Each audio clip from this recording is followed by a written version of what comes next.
ചേർപ്പുങ്കൽ എന്ന സ്ഥലത്തു നിന്നാണ് വരുന്നത്. ഇവിടെ വന്നിട്ട് പോയ ഒരു ചേച്ചി എനിക്കൊരു കൊന്ത തരികയുണ്ടായി. ആ പുള്ളിക്കാരത്തി തന്നതിന് ശേഷം പറഞ്ഞു, നീ 10 ദിവസത്തിനുള്ളിൽ ഈ കൃപാസനത്തിൽ ചെല്ലും എന്ന് എന്നോട് പറഞ്ഞു. എനിക്കത്ര വലിയ വിശ്വാസമൊന്നുമില്ലായിരുന്നു. കാരണം എന്താണെന്ന് വെച്ചാൽ ഞാൻ അങ്ങനെയൊരു ജീവിക്കുന്ന വ്യക്തിയൊന്നും അല്ലായിരുന്നു. വല്ലപ്പോഴും പള്ളിയിലൊന്ന് പോവും, എന്തെങ്കിലും കാര്യം സാധിക്കാൻ വേണ്ടിയിട്ട് ചെന്ന് പ്രാർത്ഥിച്ചിട്ട് പോരും. ഒരു നോയമ്പ് എടുക്കുവോ, ഒരു 3 നോയമ്പ് പോലും എന്നെക്കൊണ്ട് എടുക്കാൻ ഇതുവരെ സാധിച്ചിട്ടില്ലാത്ത ഒരു വ്യക്തിയാണ്. ഉള്ള കാര്യം ഉള്ള പോലെ പറയുകയാണ്. മദ്യം കഴിക്കുമായിരുന്നു, പുകവലിക്കുമായിരുന്നു. അപ്പം ഞാൻ തന്നെ ആലോചിച്ചു, ഞാൻ എങ്ങനെ ഇവിടെ എത്തും? ഒരു രക്ഷ ഞാൻ നോക്കിയിട്ട് കാണുന്നില്ല. ചേച്ചി പറഞ്ഞതിനകത്ത് എന്നതാണെങ്കിലും കൊന്ത മേടിച്ച് ഞാൻ കഴുത്തലൊക്കെ ഇട്ടു.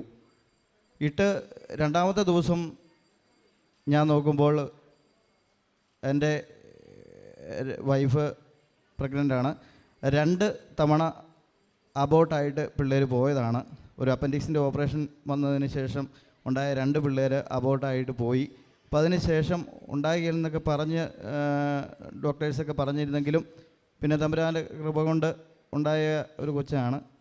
അപ്പം ഈ കൊന്തയിട്ട് 2ാമത്തെ ദിവസം 5 മാസം കഴിഞ്ഞ 5 മാസമായി വൈഫ് ബ്ലീഡിങ്. ഇട്ട ഡ്രസ്സുമായിട്ട് ഞങ്ങൾ വണ്ടി വിളിച്ച് ഹോസ്പിറ്റലിൽ ചെന്നു, ചെക്കപ്പ് നടത്തി.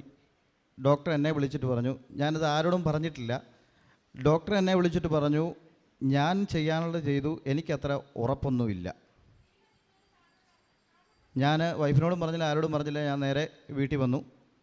വീട്ടിൽ വന്ന് പിറ്റേ ദിവസം ഞാൻ ഇച്ചിരി പൈസയ്ക്ക് വേണ്ടിയിട്ട് ഉള്ള കാര്യങ്ങളൊക്കെ ഇടപാട് നടത്തിയായിരുന്നു. അപ്പം ബാങ്കിൽ ചെന്ന് അന്വേഷിച്ച് ചെയ്യുമ്പോഴത്തേക്കും ബാങ്കിൽ പറയുകയാണ്, സിവിൽ സ്കോർ നിങ്ങളുടെ ജാമ്യം നിന്നവരുടെ എല്ലാം പ്രശ്നമായതുകൊണ്ട് സിവിൽ സ്കോർ താന്നുപോയി, നിങ്ങൾക്ക് ലോൺ ഒരു 6 മാസത്തേക്ക് എന്നെ കാണിച്ചാലും കിട്ടിയില്ല. പെട്ടെന്ന് പറയുന്ന അവസ്ഥയിൽ നിന്നു. ഞാൻ നേരെ സന്ധ്യാപ്രാർത്ഥനയൊന്നും അധികം ചെല്ലുമൊന്നും ഇല്ലാതെ ഞാൻ വൈകുന്നേരം നിന്ന് പ്രാർത്ഥിച്ച് എൻ്റെ അറിയാതെ നിറഞ്ഞ് ഞാൻ മാതാവിൻ്റെ രൂപത്തിലോട്ട് നോക്കി കഴിഞ്ഞപ്പോഴത്തേക്കും ഞാൻ അറിയാതെ ഈ കൊന്ത മുറുക്കയങ്ങ് പിടിച്ചു. മുറുക്കയങ്ങ് പിടിച്ചിട്ട് ഇങ്ങനെ നിന്നപ്പം ഞാൻ പെട്ടെന്ന് ഓർത്തു, ദൈവമേ ഈ കൃപാസനത്തിലൊന്ന് പോയി ഒന്ന് പ്രാർത്ഥിച്ചാലോ. അപ്പം എനിക്കിതിനോടുള്ള വഴിയൊന്നും അറിയത്തില്ല. ഞാനൊരു ഓട്ടോറിക്ഷ നമ്മുടെ ഒരു സുഹൃത്തുമായിട്ട് ഇവിടെ വന്നു. അപ്പോൾ അവൻ എന്നെ കയറ്റി വിട്ടേച്ച് പറഞ്ഞു, എടാ ഇത് സംഗതി നീ പോയി ഉടമ്പടി എടുത്തു കഴിഞ്ഞാൽ 3 മാസത്തേക്ക് കാര്യങ്ങൾ കൃത്യമായിട്ട് കൊണ്ടുപോയില്ലെങ്കിൽ നീ പെടും, പ്രശ്നമാകും. കാരണം എന്താണെന്ന് വെച്ചാൽ എൻ്റെ നാട്ടിൽ എല്ലാവർക്കും അറിയാം. കാരണം എന്താണെന്ന് വെച്ചാൽ 3 ദിവസം 3 നോയമ്പ് പോലും എടുക്കാൻ മേലാതെ ഞാൻ ഇവിടെ വന്നിട്ട് എങ്ങനെ ഉടമ്പടി എടുക്കാനാ? വലിക്കാതിരിക്കാൻ പറ്റിയില്ല, കുടിക്കാതിരിക്കാൻ പറ്റിയില്ല, കമ്പനി കൂടാതിരിക്കാൻ പറ്റിയില്ല.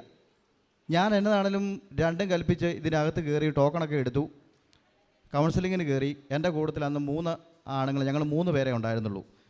അതായത് കഴിഞ്ഞ നവംബർ 7-ാം തീയതി 2021 അകത്ത് കയറി. ക്ലാസ് എല്ലാം കഴിഞ്ഞപ്പോഴത്തേക്കും ആ ബ്രദർ പറഞ്ഞു, നിർബന്ധിക്കുകയില്ല, നമ്മൾ അങ്ങോട്ട് 6 കാര്യങ്ങൾ കൊടുത്താൽ നമുക്ക് 6 കാര്യങ്ങൾ ഇങ്ങോട്ട് കിട്ടും. എൻ്റെ പുറകിലിരുന്ന 2 ആൺ സുഹൃത്തുക്കൾ എന്നോട് പറഞ്ഞു, സഹോദരൻ നമുക്ക് പറ്റിയ പണിയല്ല, നമ്മളിവിടെ വന്നു, നമ്മുടെ വീട്ടുകാർ കണ്ടു, നമുക്ക് തിരിച്ചു പോയേക്കാമെന്ന് പറഞ്ഞു.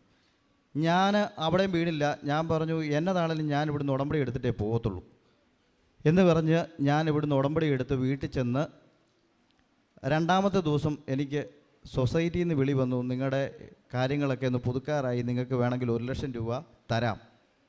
എൻ്റെ പലിശയുടെ കാര്യങ്ങൾ കുറച്ച് പിടിച്ചിട്ട് അവരെനിക്ക് 1 ലക്ഷം രൂപ തരികയും അതുപോലെ തന്നെ ആ 1 ലക്ഷം രൂപയിൽ നിന്ന് മിച്ചം ഉണ്ടായിരുന്നത് കൊടുത്ത് വേറൊരു സ്ഥലത്ത് ഞാൻ ചിട്ടി കൂടി. അന്ന് 2 ചിട്ടി ഉണ്ടായിരുന്ന 2 ചിട്ടി 2 ലക്ഷത്തിൻ്റെ. അപ്പം ഞാൻ 2 മണിയാകുമ്പോഴത്തേക്കും പൈസ അടയ്ക്കുന്നു, 4 മണിക്ക് ചിട്ടി കുറിയിടുവാണ്. 11 പേരുണ്ട്. ഞാൻ ഈ കാശ് രൂപ മുറുക്ക പിടിച്ചുകൊണ്ട് പോയി നിന്ന് പ്രാർത്ഥിച്ചു. എനിക്ക് കിട്ടുവാണെങ്കിൽ ഒത്തിരി അനുഗ്രഹമുണ്ട്. അയച്ചാൽ ഡെലിവറി ഉടനെ നടക്കുന്നു, ആശുപത്രി കേസിന് അല്ലാതെ കാര്യങ്ങളിലെ എല്ലാവർക്കും അറിയാം. പൈസയുടെ ഒത്തിരി ആവശ്യങ്ങളുമുണ്ട്. ഞാൻ ഈ കാശ് രൂപം പിടിച്ചുകൊണ്ട് അവിടെ പോയിരുന്നുണ്ട് പ്രാർത്ഥിച്ചു. 11 പേരടുത്തുണ്ട് കുറിയിടാൻ വേണ്ടിയിട്ട്. പക്ഷേ കുറി എൻ്റെ പേരായിരുന്നു. എനിക്ക് ആ പൈസയും കിട്ടി. ദൈവം എന്നെ ഒത്തിരി അനുഗ്രഹിച്ചു. അതുപോലെ തന്നെ ഞാനിവിടെ ആദ്യത്തെ പുതുക്കലിന് വന്നപ്പം ഞാൻ കൗൺസിൽ ചെയ്ത സിസ്റ്ററിനോട് ഞാൻ പറഞ്ഞു, സിസ്റ്ററെ എൻ്റെ 2 പിള്ളേർ പോയതാണ്, ഇപ്പോൾ ഉള്ള കൊച്ചിനും ചില പ്രശ്നമുണ്ടെന്നാണ് പറഞ്ഞിരിക്കുന്നത് എന്ന് പറഞ്ഞു. അപ്പം സിസ്റ്റർ പ്രാർത്ഥിച്ചിട്ട് പറഞ്ഞു, നീ കൃത്യമായിട്ട് കാര്യങ്ങൾ ചെയ്തുകൊണ്ട് മകനെ അമ്മ മാതാവ് കാണിച്ചു തരുന്നുണ്ട്. നിൻ്റെ കുഞ്ഞിന് ഒരു പ്രശ്നവും ഉണ്ടാകുകയില്ല, ഓപ്പറേഷനും ആയിരിക്കുകയില്ല, നോർമൽ ഡെലിവറി ആയിരിക്കുമെന്ന് പറഞ്ഞു. കുഞ്ഞിന് ഒരു പ്രശ്നവുമില്ല. അവൾ 9 മാസമായി, വളരെ മിടുക്കിയായിട്ടിരിക്കുന്നു, ഒരു പ്രശ്നവുമില്ലാതെ നോർമൽ ഡെലിവറിയാണ് നടന്നത്. അതൊരു വശമുള്ള അനുഗ്രഹം. അനുഗ്രഹം എനിക്ക് 2 തരത്തിലാണ് എനിക്ക് കിട്ടിയത്. ഞാൻ പറഞ്ഞു 3 നോയമ്പ് പോലും എടുക്കാത്ത ഒരു വ്യക്തിയായിരുന്നു ഞാനെന്ന്. ഞാൻ ഇവിടെ വന്നതിന് ശേഷം പോയി ആദ്യത്തെ ദിവസം അങ്ങ് കടന്നുപോയി. 2ാമത്തെ ദിവസം ജനുവരിയായി, പുക വലിക്കാതിരിക്കാൻ പറ്റുന്നില്ല. ഞാൻ പയ്യെ സിഗരറ്റൊക്കെ എടുത്ത് വലിച്ചു. കാരണം എന്താണെന്ന് വെച്ച് കഴിഞ്ഞാൽ ഈ പുകവലി കൃത്യമായിട്ട് ഈ ഉടമ്പടിക്കകത്ത് പറഞ്ഞിട്ടില്ലല്ലോ എന്ന് ഞാൻ എൻ്റെ മനസ്സുകൊണ്ട് തന്നെ അങ്ങോട്ട് തീരുമാനിച്ചു. അങ്ങനെ ഞാൻ ഈ 2ാമത്തെ ദിവസം വലിച്ചു, 3ാമത്തെ ദിവസവും വലിച്ചു. അന്നേരം ഞാൻ എൻ്റെ മനസ്സിലിങ്ങനെ ഉൾവിളി വരുവാണ്, അച്ഛൻ പറഞ്ഞിട്ടുണ്ടല്ലോ ഈ ഓൺലൈൻ ധ്യാനം കൂടണമെന്ന് പറഞ്ഞിട്ടുണ്ടല്ലോ, അല്ലെ പ്രശ്നമാണല്ലോ. ഞാൻ പയ്യെ എല്ലാവരും കിടന്നു കഴിഞ്ഞപ്പോൾ ഒരു 11 മണിയായപ്പോഴത്തേക്ക് എൻ്റെ അത്യാവശ്യ പഠനമൊക്കെ കഴിഞ്ഞിട്ട് ഞാൻ പയ്യെ മൊബൈലൊക്കെ ഓൺ ചെയ്ത് വെച്ച് ഓൺലൈൻ ധ്യാനം കൂടിക്കൊണ്ടിരുന്നു. കൂടി പകുതിയാകുമ്പോൾ നിർത്തും, ഞാൻ പയ്യെ സിഗരറ്റ് വലിക്കാൻ ഇറങ്ങിപ്പോവും. ഒരു പാക്കറ്റ് സിഗരറ്റ് എൻ്റെ കയ്യിലുണ്ടായിരുന്നു, ഞാൻ 5 എണ്ണം വലിച്ചു. വലിച്ചു കഴിഞ്ഞ് കഴിയുമ്പോഴത്തേക്കും ഒരു 12:30 ആയപ്പോൾ ഞാൻ വീണ്ടും ധ്യാനത്തിൻ്റെ ഒരു 3/4 ഭാഗം കഴിഞ്ഞ് ഞാൻ പുറത്തിറങ്ങി ഞാൻ വലിച്ചുകൊണ്ടിരിക്കുമ്പോഴത്തേക്കും ഒരു 12:30 ആയി സമയം. ഭീകരത സൃഷ്ടിക്കുന്ന ഒരു ഭയങ്കര ശബ്ദം എവിടെ നിന്ന് വന്നെന്നറിയത്തില്ല. കാരണം ഞാൻ അത്രയും ഭയം അങ്ങനെ ഉള്ള ഒരു വ്യക്തിയുമല്ലേ. ഞാൻ ഭയപ്പെട്ടു പോയി. ചെയ്യരുതെന്നാണ് പറഞ്ഞു. എവിടുന്ന് വന്ന് ഇടിത്തിന്ന് അറിയത്തില്ല. ഞാൻ BP താന്ന് താഴെ പോയി, വേർത്ത് കുളിച്ച് ഞാൻ താഴെ പോയി. ഒരു 5 മിനിറ്റ് നേരത്തേക്ക് ഞാൻ ആ വീണിടത്ത് ഇങ്ങനെ കടന്ന് ഉരുണ്ട് ഞാൻ പയ്യെ ഏറ്റു നോക്കുമ്പോൾ എൻ്റെ കയ്യിലുണ്ടായിരുന്ന ബാക്കി സിഗരറ്റും മുഴുവൻ ഈ വെള്ളത്തിലിങ്ങനെ ചതഞ്ഞരഞ്ഞ് ഒരു വിധത്തിൽ ഉപയോഗിക്കാൻ മേലാത്ത രീതിയിൽ അതങ്ങ് പോയി. ഞാൻ അവിടെ കുത്തിയിരുന്നു, ഏക്കാൻ മേല. ഞാനവിടെ കുത്തിയിരുന്നിട്ട് ഞാൻ പ്രാർത്ഥിച്ചു, എൻ്റെ മാതാവേ, എൻ്റെ ഈശോയെ, ഈ രാവിലെ എൻ്റെ കൈ എല്ലാം ഈ മഞ്ഞ കളറിൽ, ഈ വലിച്ചവർക്കറിയാം എന്ന് പറഞ്ഞ പോലെ ഈ കൈയുടെ അറ്റത്തൊക്കെ ഈ മഞ്ഞക്കറയാണ്. ഞാൻ മാതാവിനോട് പറഞ്ഞു, മാതാവേ, നാളെ നേരം വെളുക്കുമ്പം ഈ മണവും കറയും ഒന്നും എൻ്റെ കയ്യിൽ കാണരുതെന്ന് പറഞ്ഞു. ഞാൻ പ്രാർത്ഥിച്ചിട്ട് കടന്നു. നേരം വെളുത്തേറ്റപ്പോൾ കൈ നല്ല പളപള വെളുത്തിരിക്കുന്നു.